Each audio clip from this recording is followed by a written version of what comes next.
हरे कृष्णा। निर्जला एकादशी वर्ष में आने वाली सबसे महत्वपूर्ण एकादशी मानी जाती है। इस एकादशी की प्रतीक्षा सभी लोग करते हैं। विशेषकर भक्तों के लिए निर्जला एकादशी एक बड़ा महोत्सव होता है, जिसमें वह अपने आध्यात्मिक बैंक अकाउंट को एकदम फुल कर सकते हैं। लेकिन कुछ माताओं का हमें प्रश्न आया है कि अगर कोई पीरियड्स में है या कोई स्त्री ऋजुकाल में है तो वह कैसे निर्जला एकादशी व्रत कर सकती, क्योंकि ना तो इसमें कोई पूजा कर सकते हैं ना ही भगवान की सेवा। तो फिर कैसे किया जाए निर्जला व्रत। तो चलिए आज की इस वीडियो में हम जानते हैं कि जो स्त्रियां या जो महिलाएं पीरियड्स में हैं या उन्हें निर्जला एकादशी व्रत कैसे करना चाहिए। आइए आज का वीडियो आरंभ करते हैं। प्रत्येक वर्ष ज्येष्ठ माह की शुक्ल पक्ष में आती है पांडव निर्जला एकादशी। भक्तगण प्रत्येक वर्ष में जितनी भी एकादशी का पालन करते हैं उसमें जाने अनजाने में कोई त्रुटि रह जाती है, व्रत खंडित हो जाता है। इन सभी अपराधों की क्षमा प्रार्थना इस पांडव निर्जला एकादशी का पालन करके मांगी जा सकती है। लेकिन कई बार ऐसा होता है कि इस पांडव निर्जला एकादशी व्रत का पालन करने वाली माताएं, बहनें या महिलाएं उसी समय के अंदर ऋजुकाल में होती है या फिर उनके पीरियड्स आए होते हैं। तो ऐसे में उनके मन में यह संशय आता है कि आखिर उन्हें यह निर्जला एकादशी का पालन कैसे करना चाहिए। तो देखिए कुछ सरल नियम हैं। सबसे पहला तो यह कि जो भी माताएं निर्जला एकादशी के दिन पीरियड्स में हैं उन्हें प्रातःकाल से नियमों का पालन करना चाहिए।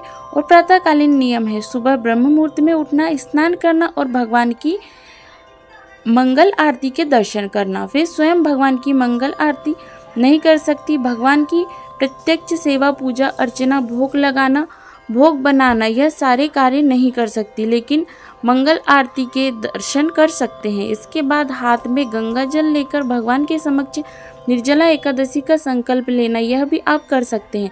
उसके बाद तुलसी देवी की पूजा अर्चना नहीं कर सकती, लेकिन तुलसी देवी के समक्ष बैठकर हरे कृष्ण महामंत्र का जाप कर सकते हैं।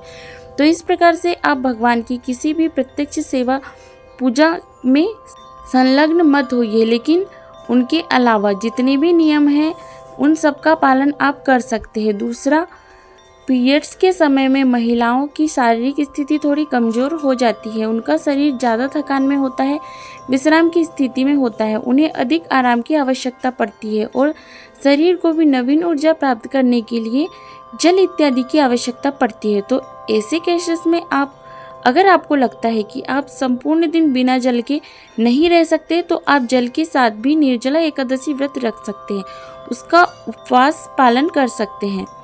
अगर किसी को ज़्यादा शारीरिक समस्या हो रही है तो वे विश्राम भी कर सकते हैं, जल के साथ साथ दूध भी ले सकते हैं, फलाहार भी कर सकते हैं। लेकिन एक नियम जिसका आपको कठोरता से पालन करना है वह है पूरे दिन हरे कृष्ण महामंत्र का अधिक से अधिक जाप करना, यानी हरे कृष्णा कृष्णा कृष्णा हरे हरे, हरे राम राम राम हरे हरे। यह महामंत्र आपके मुंह से सुबह से लेकर शाम तक, रात तक और अगले दिन सुबह तक कंटिन्यू चलना चाहिए। और ऐसा कैसे हो सकता है, तो इसके लिए बहुत सरल उपाय है। आपके घर में माला है जिस पर आप जप करते हैं, वो माला लीजिए। उस माला में 108 मनके होते हैं। हर एक मनके के ऊपर एक महामंत्र बोलिए और ऐसे करते करते संपूर्ण दिन में हरे कृष्ण महामंत्र की अधिक से अधिक माला का जाप कीजिए। चाहे वह 16 माला है, 32 माला है, 25 माला है या 64 माला है या फिर 128 माला का जाप, आपकी जितनी क्षमता है उतना अधिक से अधिक हरे कृष्ण महामंत्र का जाप कीजिए। इसमें कोई विकल्प आपके लिए नहीं है। इस दिन आप भागवतम कथा सुन सकते हैं, पढ़ भी सकते हैं, भगवत गीता का पाठ भी कर सकते हैं, विष्णु सहस्त्र नाम भी पढ़ सकते हैं, श्रीमद् भागवतम का भी अध्ययन कर सकते हैं, भगवान श्री कृष्ण की लीलाओं को सुन सकते हैं, दूसरों को सुना सकते हैं। यह सारे कार्य आप कर सकते हैं। बस भगवान की कोई प्रत्यक्ष सेवा पूजा आपको नहीं करनी है। इसके अलावा बाकी सारे नियमों का पालन आप वैसे ही कीजिए जैसे सामान्य लोग करते हैं।